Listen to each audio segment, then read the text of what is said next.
La escóbula de la brújula te acompaña este verano con la Escobupedia, un nuevo formato desarrollado por el equipo del programa. Puedes escuchar todos los tomos de la Escobupedia y los nuevos que lanzamos cada 3 semanas de forma gratuita y exclusiva en la aplicación móvil de Podium Podcast. Escobupedia. La Wikipedia, pero bien.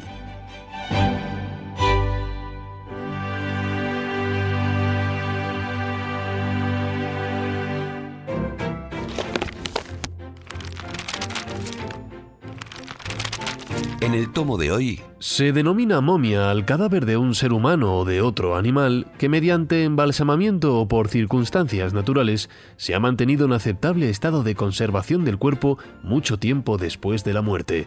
Existen 3 regiones y lugares que por sus características de sequedad extrema, frío, alcalinidad y aislamiento de la intemperie o de los microorganismos causan que un cadáver se momifique en lugar de que se degrade por completo, como sucede normalmente en casi cualquier parte de la biosfera terrestre. Dichos lugares son principalmente las actuales zonas de Egipto, Latinoamérica y el caso que hoy nos ocupa, el área de China. damos la palabra a David Sentinella.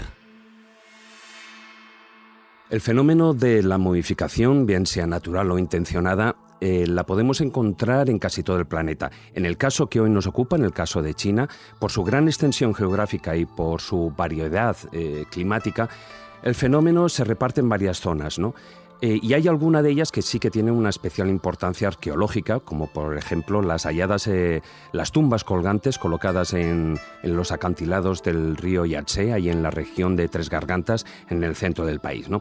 Pero si hay unas momias en China que han llamado especialmente la atención, son las que hoy nos vamos a referir, sobre todo porque encierran numerosos enigmas que a día de hoy todavía se intentan desentrañar. Se trata de algo más de un centenar de momias que fueron encontradas en la cuenca de Tarim, principalmente en lo que es una parte del desierto de Taklamakan, y cuya datación, según Carbono 14, nos da una antigüedad de unos 4.000 años, es decir, que vivieron de hombres y mujeres y niños que vivieron 2.000 años antes de Cristo. Son unas momias muy controvertidas porque ya desde su hallazgo, la difusión de las investigaciones realizadas siempre ha estado de una u otra manera bajo el control del gobierno chino. Y la pregunta es ¿por qué son tan importantes? Bueno, pues básicamente porque se trata de hombres y mujeres de raza blanca, de nariz prominente, de cabello pelirrojo o rubio, y con las cuencas oculares redondas, con barbas pobladas y unos datos curiosos. En el caso de los hombres, una media aproximada de 1,90 m y en el caso de las mujeres de 1,80 m. Ahí es nada.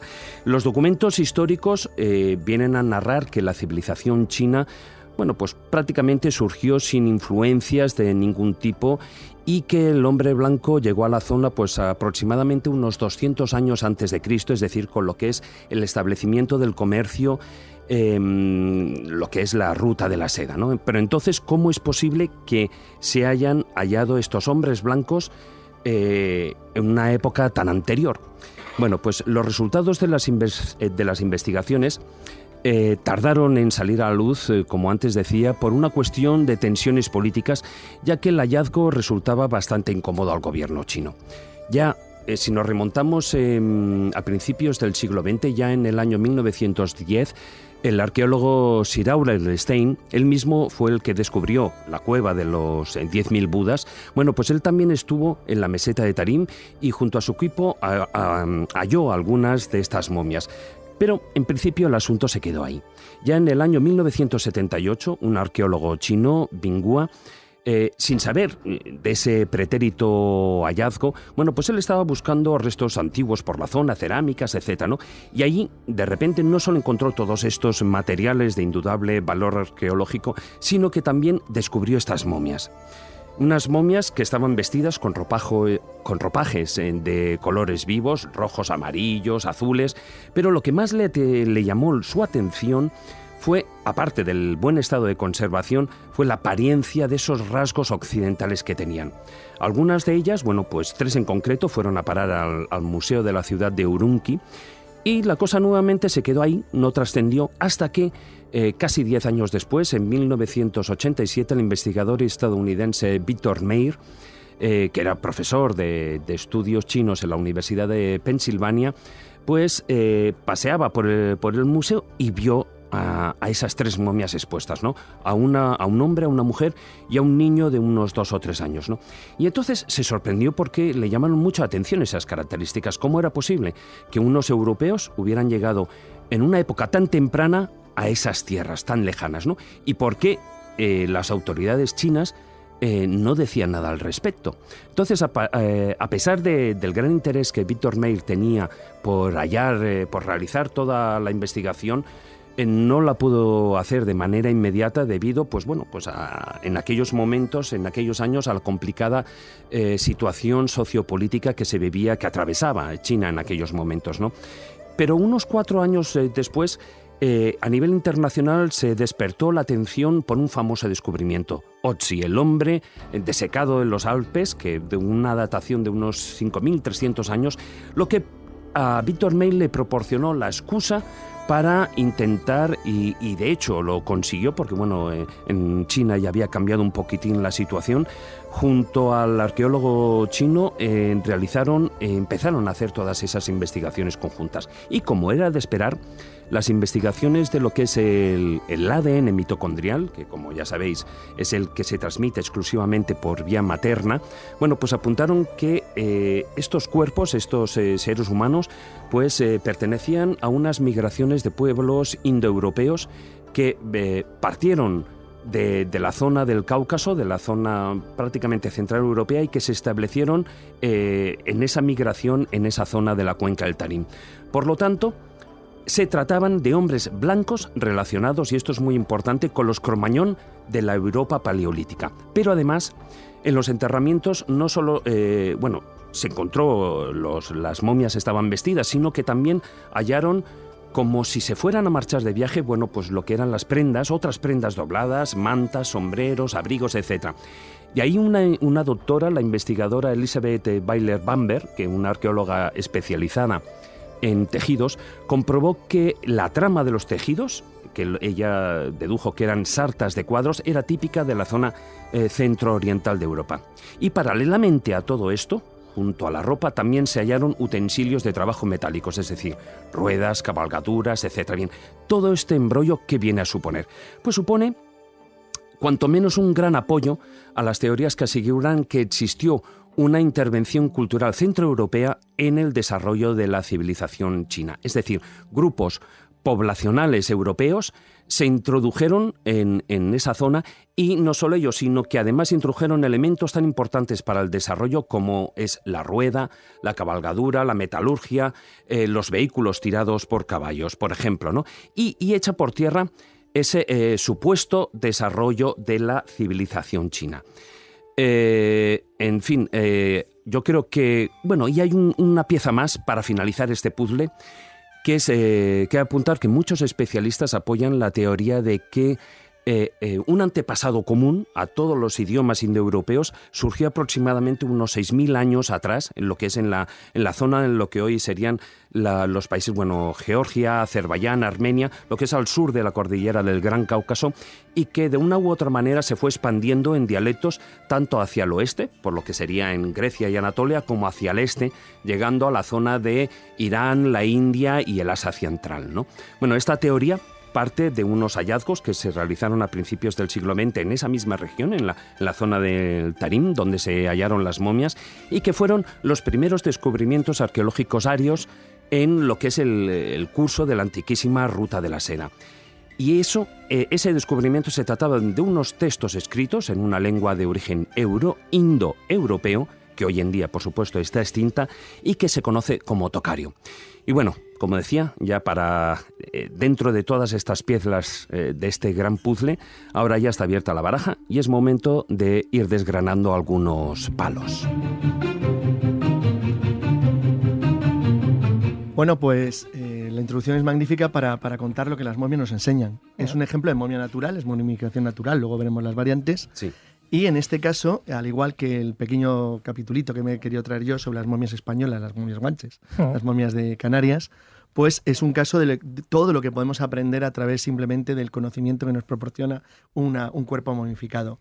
La descripción de David es perfecta, es decir, lo increíble de las momias de la cuenca del Tarim es que van vestidas con sarga de cuadros, como si fueran escoceses, como si fueran galos de Asterix o escoceses actuales, que efectivamente la estatura media que tenían superan 5 centímetros a la de los holandeses, que son la gente más alta del mundo actualmente, serán verdaderos gigantes, lo cual tenía que llamar mucho la atención en la zona, y todo lo que aportaron al naciente desarrollo de la tecnología china, como fue los caballos domesticados, los carros de guerra y las armas de hierro, aunque no fueran exclusivos en su uso de ellas.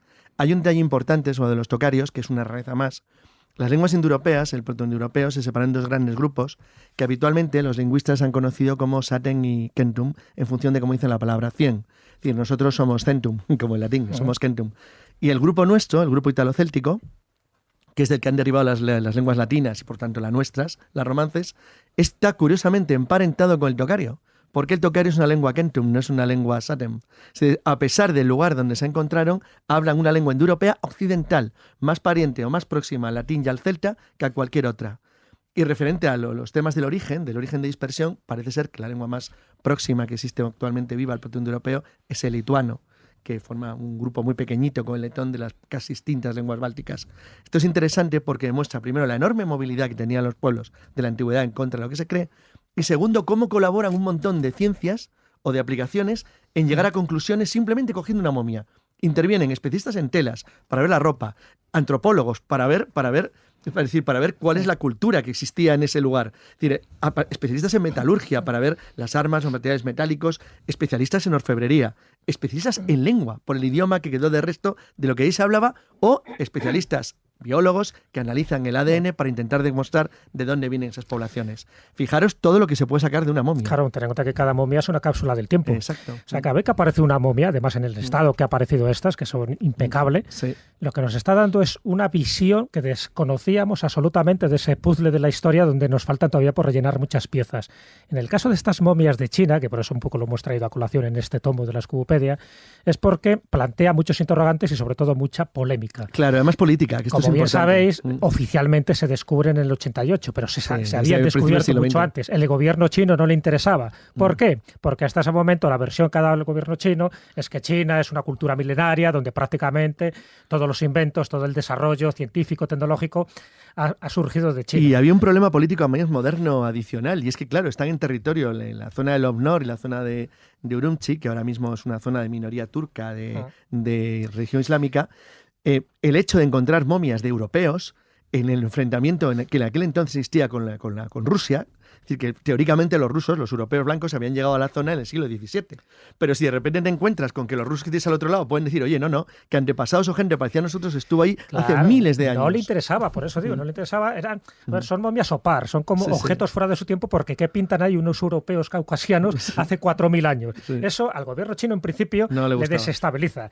A la antropología en general es un caramelito. Sí. ¿Por qué? Porque nos da pie a pensar que efectivamente las migraciones de Centro Europa al Extremo Oriente eran más habituales de lo que pensamos. Lo que pasa es que también la exterminación de este pueblo también nos da pie para pensar que también hubo un cambio climático. Sabéis que en las momias se encontró mucha ceniza, mucho polvo inhalado, pues posiblemente por una situación de desierto, o sea, la cuenca del río Tarim al final se evapora por las razones que sean, habría que especular, y eso genera pues una situación inhabitable para estos habitantes que no tienen otra salida que morir dignamente en la medida que pueden morir dignamente, es decir, momificando sus cadáveres para que queden como el recuerdo. Gracias a eso, sobre todo los dos grupos de momias que se han encontrado, sabes un poco la que ha hablado David, es en Taklamakan, en fin, ese desierto donde si entras no sales, que parece que es lo que etimológicamente significa, y luego estaría la necrópolis de Siaoé. Es decir, tanto unas como otras son muy interesantes porque nos da pie, primero, de la antigüedad. No estamos hablando ya de la época celta, porque siempre se había pensado de que pintan unas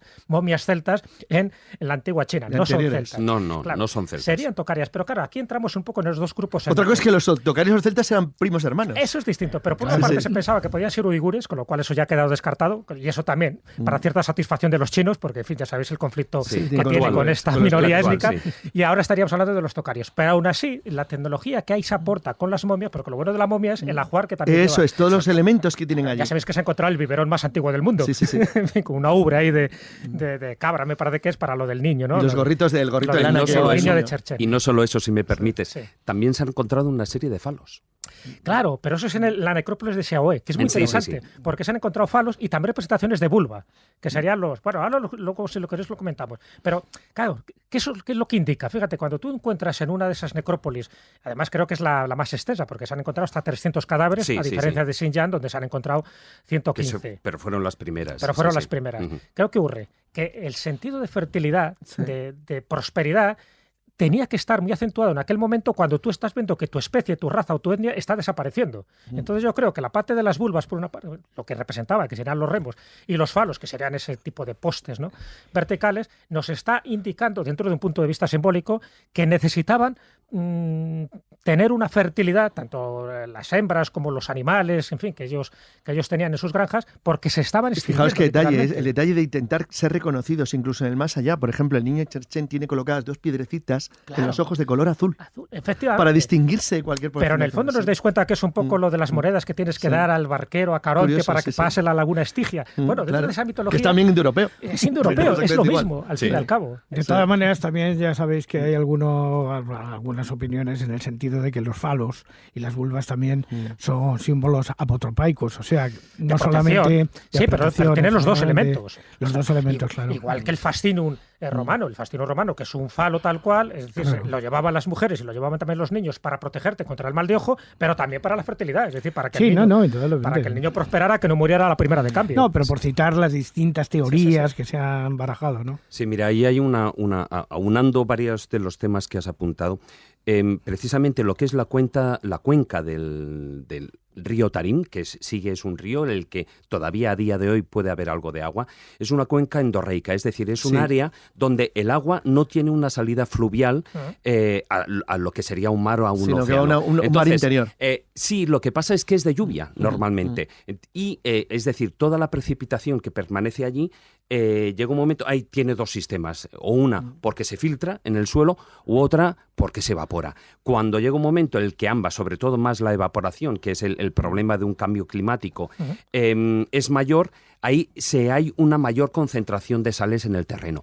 Es una de las causas por las cuales el calor y el exceso de sales de un terreno excesivamente salino es lo que provocó, por una parte, posiblemente el final de la tribu de la zona, es decir, ya no podían cultivar y les faltaba el agua. Segundo, de esa manera se han conservado mucho más los cuerpos, porque no han tenido, según todas las investigaciones, no hay ni tan solo la intencionalidad de que es decir, colocándoles hierbas, etcétera, etcétera, ni eso tan solo, sino sencillamente están vestidos. Y luego es algo que la doctora Barber también agradeció muchísimo, porque con la sal los colores en las prendas se mantienen mucho más vivos. Claro. Lo que le permitió investigar el origen de las telas. Fíjate qué curioso, además, que era un pueblo nómada, era un pueblo que vivía básicamente de la carne y del pastoreo. La alimentación que tenían era formidable, era un pueblo básicamente que se alimentaba de proteínas y de leche como nosotros, eran muy tolerantes a los lácteos y se movían con su ganado. El hombre de Otzi, ¿no? Eso es porque es anterior. La lactosa. Efectivamente. Pero es una etnia no europea, no indoeuropea. Otzi, además, es un hombre montuno. Pero fíjate, es que tiene razón Jesús. Otzi, ¿ves lo que se aprende en las momias? Claro. Otzi demuestra que es la población europea anterior a la llegada de los consumidores de lácteos, de los pastores del este de Europa. Claro, estamos hablando de 5.300 años atrás. Sí. Pero fijaros, en esto lo que es la cuenca del Tarim viene a tener unos 900.000 kilómetros cuadrados. Sí, para que la gente se haga una idea de lo que es la extensión. Al estilo chino, a lo grande. Y solo una parte, un tercio de lo que podría ser esa zona, que es unos 300 y pico, 330.000, es lo que es el desierto meramente dicho de Taklamakan, ¿no? Con lo cual, la Urumqi, que es la ciudad que está más al norte, que es la ciudad más grande de toda la zona, está al norte del desierto, se libra un poquitín más y sí que de una manera u otra bebe un poquitín de agua de lo que sería todavía el río Tarim. Pues que una zona de vez en cuando... tremendamente seca, donde los chinos hacían las pruebas nucleares de sus bombas atómicas. Hombre, fijaros, si analizamos una de esas momias, ¿no?, que llamaban el hombre de Cherchen, es muy llamativo porque aparecen una serie de elementos... Que mide 2 metros. Claro, fíjate, bueno, ya que midiera 2 metros ya es sorprendente. Pero acordaros una serie de detalles que aparecen, y lo ha descrito David, ¿no? Lo de las ruedas, la silla de montar a caballo, en fin, objetos de bronce. Estamos hablando de algo que no tenían los chinos en aquel momento, en aquella época, ¿no? Pero sobre todo ese tatuaje que aparece en su cara. También el hombre de Oz, sabes que tiene tatuajes por todos los sitios, con lo cual los tatuajes tenían dos funciones y aquí posiblemente tengan esas mismas dos funciones. Una es la meramente decorativa, es decir, como pertenece a un clan, entonces tú como que te marcas diciendo yo pertenezco a este clan, a esta tribu. Pero la otra es terapéutica. Es decir, cuidado, se hacían muchas veces tatuajes en ciertas zonas porque parece que conocían los lugares donde si fuera a través del tatuaje una especie de acupuntura. Lo cual sería el colmo que a los chinos también le quitaran eso. A los chinos no les gusta nada ese comentario. Es esa parte y además también de protección. De protección. Sí, porque algunos son como puntitos, algunos eso son... y símbolos, además, claro, símbolos solares, etcétera, etcétera. Eso es lógico también como protección. Y luego, bueno, pues aparte de la buena protección, también hay otro, cuando tú estabas apuntando el tema tocario, como antes hemos resaltado, no son de ascendencia celta, aunque por parientes íntimos. Aunque ellos, por pero eso se sabe por los tejidos, se deduce por la propia pero existen pinturas en la zona de lo que eran los tocarios. Existen pinturas y pero muy posteriores, de su fase final además ya. Claro, cuando ya tienen contacto verlos ahí con los ojos redondos y pelirrojos. Eso llama mucho la atención. Pero el mundo celta evidentemente tiene una conexión fundamentalmente con el mundo europeo. Recordaros que yo he contado en muchísimas ocasiones la famosa sella de Esteatieta de Mohenjo-Daro, que parece que representa al dios Arnunos, que es un dios netamente celta. ¿Cómo llegó? Bueno, pues a lo largo del tiempo y a lo largo de las costumbres o del boca a oreja. ¿no? O sea, al final llegan a ver, pues claro, las migraciones no es algo de ahora. Fíjate, si hablamos, por ejemplo, del Pacífico, en fin, todo el trasvase que hubo ahí de navegación, donde muchas cosas de la isla de Pascua se sabe que pertenecen, por ejemplo, pues a las culturas andinas de las épocas precolombinas. Pero en este caso ya no es el contacto que ha habido, sino la antigüedad que tiene. O sea, ¿qué pinta una silla de montar hace 4.000 años en una zona donde no se utilizaba sillas de montar? Entonces, ese tipo de cosas, ese sopar que yo os decía, es lo que desestabiliza un poco la teoría que sabíamos. O sea, llevan caballos, eran pastores. Claro. No, pero sobre todo es lo que le convierte en algo políticamente incorrecto, porque rompe esa idea de aislacionismo que tenía el gobierno chino, ¿no? Cultural sobre todo. Y de proyección este-oeste de su cultura, cuando fue al revés. Probablemente cogieron del oeste una parte enorme de lo que luego fue los elementos que permitieron a los estados chinos convertirse en una de las principales culturas del mundo. Y luego hay otro punto, que es el de las creencias culturales, porque no en vano estamos hablando de enterramientos. Es decir, cuando en un enterramiento encontramos, ya no solo es la persona vestida, sino una serie de elementos votivos, es decir, como pueden ser por una parte los falos, o pueden ser las mismas ropas a las que yo antes aludía, dobladas, preparadas para el viaje a ese más allá. Eso implican unas creencias religiosas determinadas que incluso posiblemente fueran se podrían relacionar incluso con las tribus Bo, o sea, lo que era la religión Bo, que es el antecedente, lo que es el antecedente del budismo, posiblemente incluso eran esos primeros que introdujeron el budismo en la zona de China. Sí, Bo y Bonpo. Perdón, además ya sabéis que a partir del 600 aproximadamente antes de Cristo, cuando el budismo se empieza a extender por China, incluso hay algunos monjes que se hacen momificar dentro de estatuas de Buda. Y en algunos casos y tal, que se sabe perfectamente, vamos, existen las fotografías, se averigua por medios no lesivos y tal, que dentro hay un monje dentro de una estatua de Buda. Claro, a ver, acordaros que estamos hablando de una época, 4.000 años, que es relativamente reciente, es decir, ya las creencias religiosas, los templos, acordaros de Sumeria, de Babilonia, en fin, de toda la cultura del Valle del Indo, ya había una concepción sagrada y religiosa del mundo y de la pertenencia a unos dioses determinados. Y por lo tanto, aquí no hemos encontrado estatuillas de dioses, pero está claro que ellos creían en sus dioses, los que fueran, ¿no? Para mí lo llamativo de todo esto es un poco como 1/3 de las momias que aparecen son de niños. Es decir, había mucha mortalidad de niños, lo cual tiene su lógica, o también podría referirse, como han dicho algunas teorías, a sacrificios de niños precisamente para evitar esa desgracia a la que está abocado. Ya sabes que cuando las cosas van mal dadas, los sacrificios de animales y de humanos empiezan a menudear. Entonces, no se sabe si en este caso el que hubiera tanta mortandad de niños, por lo menos de las 115 momias encontradas en la cuenca del Tarim, se obedece a muertes naturales o a muertes rituales. Porque tú lo has dicho también, David, el hecho de que se prepararan tan bien, que se momificaran con ese mimo, Primero, evidencian una carencia en el más allá, es decir, tú preservas un cuerpo porque crees que antes o después ese cuerpo va a volver a la vida en la forma que vuelva.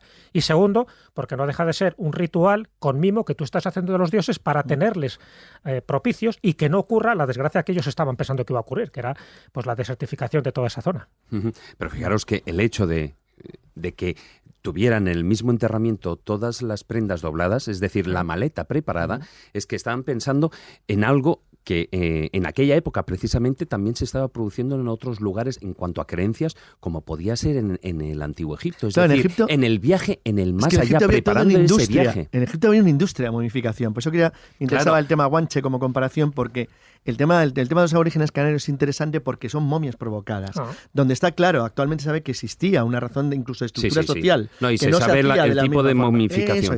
Donde había una operación sobre el propio cuerpo, probablemente desde 1876, que fue la primera vez que se detectó la posibilidad de incisiones para extracción de órganos internos, de manera a garantizar la conservación mejor de los cuerpos. ¿Qué es lo que hacen los egipcios, que tenían toda una industria montada sobre ello? El caso de Taring es curioso porque en el caso de Taring es lo que dice Jesús, lo que estabais comentando los dos, donde parece que hay una especie de necesidad de garantizar el paso a un mundo mejor. Eso está claro. Claro, porque son momias naturales, por una parte, pero da la sensación de que hay como un pequeño proceso.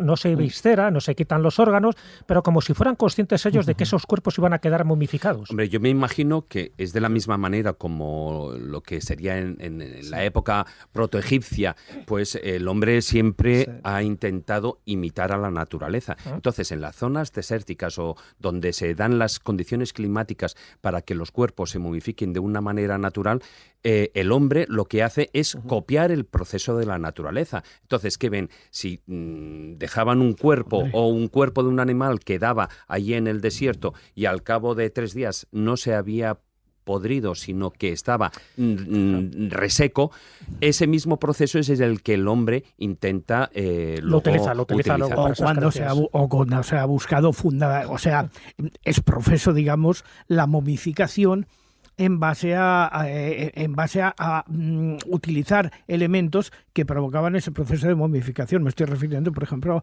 a las momias americanas, en concreto las peruanas y tal, que se metían en vasijas de barro para que se momificaran por su propia cuenta y tal. Unas se momificaron y otras no, eso también es verdad. Sí, eso en la cultura Paracas. Pero en la cultura Paracas, claro. Sí, que era ahí en la costa, que además, fíjate, que estaba cercano, porque también era una costa, la parte en los acantilados cercanos al mar. Pero aunque hoy estamos hablando especialmente de estas momias chinas, indoeuropeas, yo al principio hacía referencia a otras momias, como eran las halladas en el río Yangtze y tal. Y eso es curiosísimo porque están ahí colgadas y de la misma manera como estaban preparadas, en estas estamos hablando de la preparación para el viaje al más allá, en el caso de esas momias que estaban colgadas, incluso puestas en mitad de los acantilados en cuevas que no se sabe ni cómo accedieron a ellas, porque además algunos de estos féretros son de una pieza, hechos en madera y que pesan más de 500 kilos, pues dentro de ellos se encontraban a parejas, es decir, como si de la misma manera como en el Antiguo Egipto, pues cuando fallecía un faraón o tal, pues al séquito se le enterraba con él, y si no estaba muerto, pues qué penita. Pues que fuera rezando las últimas oraciones. Esas eran las circunstancias. En el caso posiblemente de esos enterramientos en los acantilados, también ocurría lo mismo, es decir, la pareja iba junta en ese viaje al más allá. Aparte de la espectacularidad que tienen, o sea, visualmente cuando tú ves esos acantilados llenos de muertos, por decirlo de alguna manera y tal, te das cuenta de que hay un animismo fundamental que está por encima del budismo y por encima de cualquier otra creencia. O sea, ¿para qué uno se esfuerza tanto, como decía Fernando Jiménez del Oso, para qué uno se esfuerza tanto si no es en la creencia de que algo va a suceder después? Y un detalle más, por ejemplo, para terminar, la cantidad de variantes que tienen estas momias, es lo que se encontró también dentro de Sahuar en los dos grupos de momias estos que estamos comentando, tanto en la que se denomina la belleza de Lulán como en la belleza de Siaoé.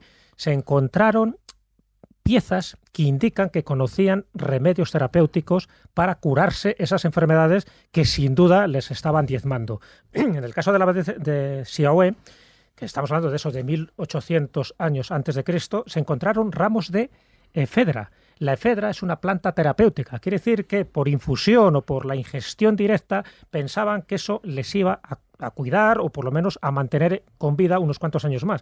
Esta mujer muere a los 40 años, que para la época creo que es una edad bastante longeva, pero que se encontraran estas ramas, estas flores, que se saben que tienen unas indudables virtudes terapéuticas, aparte de ornamentales, pero no creo que fuera por la belleza de la flor, o que se encontraran incluso panales, ¿no?, de miel desecados y tal, posiblemente está indicando de que conocían esas propiedades terapéuticas y que hasta el último momento las estuvieron utilizando hasta que llegaron a morir. Hay una relación bastante directa entre las momias del Tarim con las culturas siberianas de Afanasevo y Androvo, que son muy similares, que son también indoeuropeos, un poquitín posteriores, pero pueblos incluso físicamente muy parecidos a ellos, pero más parecidos a nosotros. Más parecidos a los rusos actuales, por poner un ejemplo. Es decir, más parecidos a los seres humanos actuales, porque esta gente, lo que vuelvo a insistir, estaban como fuera de lugar. Sí. O sea, parecía una población claramente orientada al movimiento de caballerías y ganado con pastos que se encontraron fuera del sitio en el que su cultura se hubiera desarrollado de manera normal. Es cierto que probablemente eso les permitió una enorme movilidad y extensión, pero como dice David, es que es 900.000 cuadrados de kilómetros cuadrados de territorio, es que es inmenso aquello, es 2 veces España, con lo cual tenían un espacio muy grande por el que desplazarse, para los pocos que eran. La Escobupedia responde. Manda tus preguntas por nota de voz de WhatsApp al 652 29 69 96. La primera pregunta de esta edición escobupédica nos la envía Esther desde Salamanca. Hola, escobuleros. Mira, que como habéis dicho que vais a hablar de la momificación, pues me gustaría, de las momias así en general, pues me gustaría eso, que contarais un poco cómo es el proceso de momificación, que me interesa bastante el tema. Muchas gracias, un beso fuerte para todos.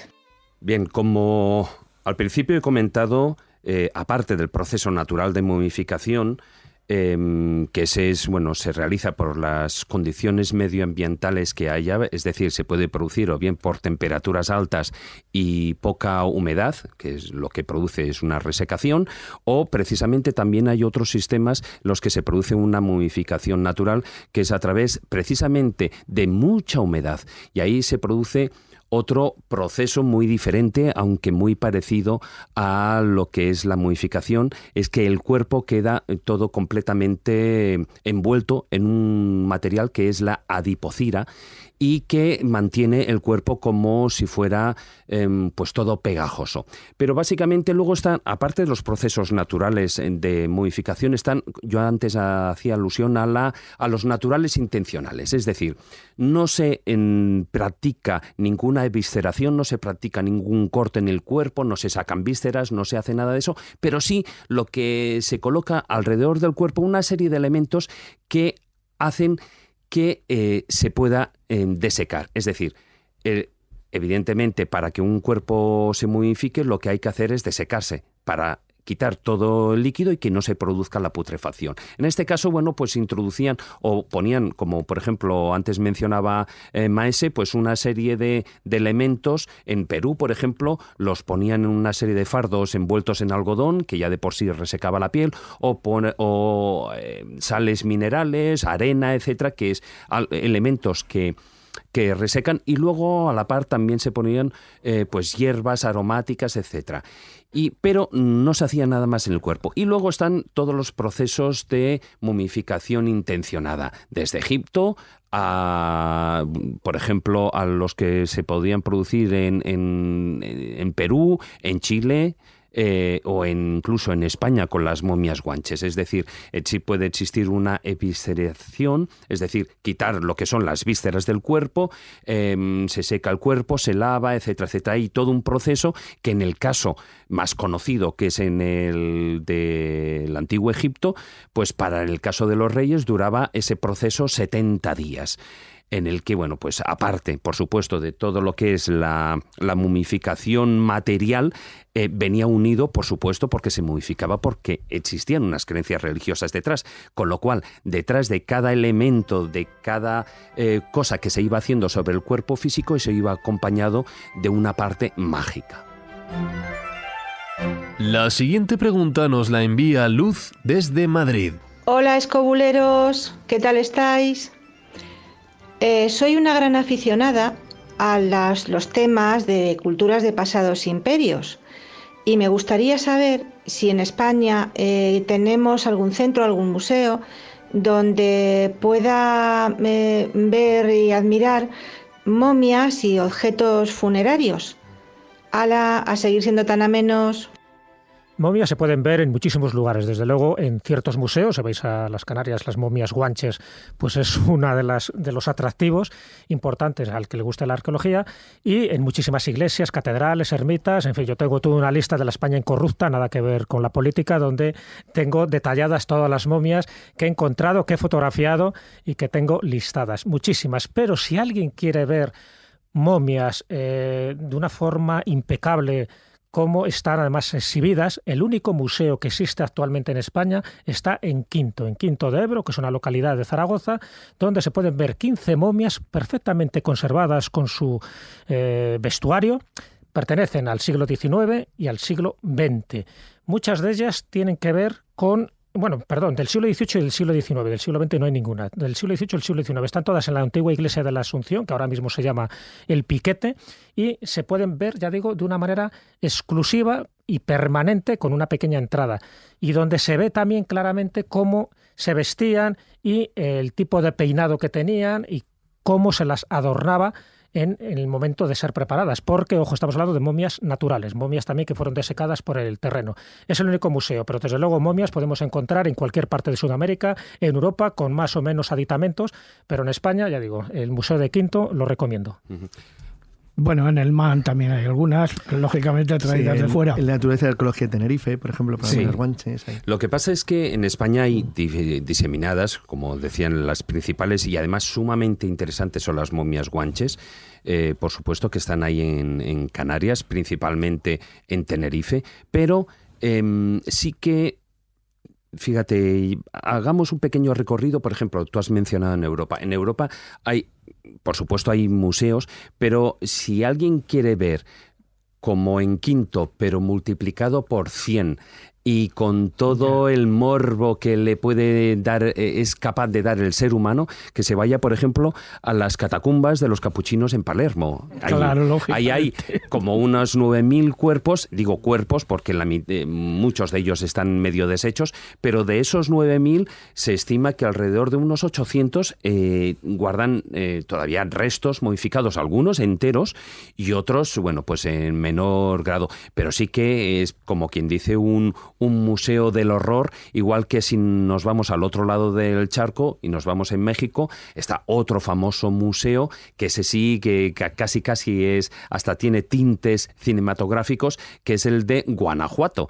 Ahí es un museo del terror y la verdad es que merece la pena visitarlo porque hasta los propios, la propia gente del museo, bueno, pues te explica la historia de cada una de las momias, que por cierto tienen nombre y se sabe su historia. En el próximo tomo viajaremos a la ciudad y yacimiento arqueológico de Recópolis. Gracias por consultar la Escobupedia.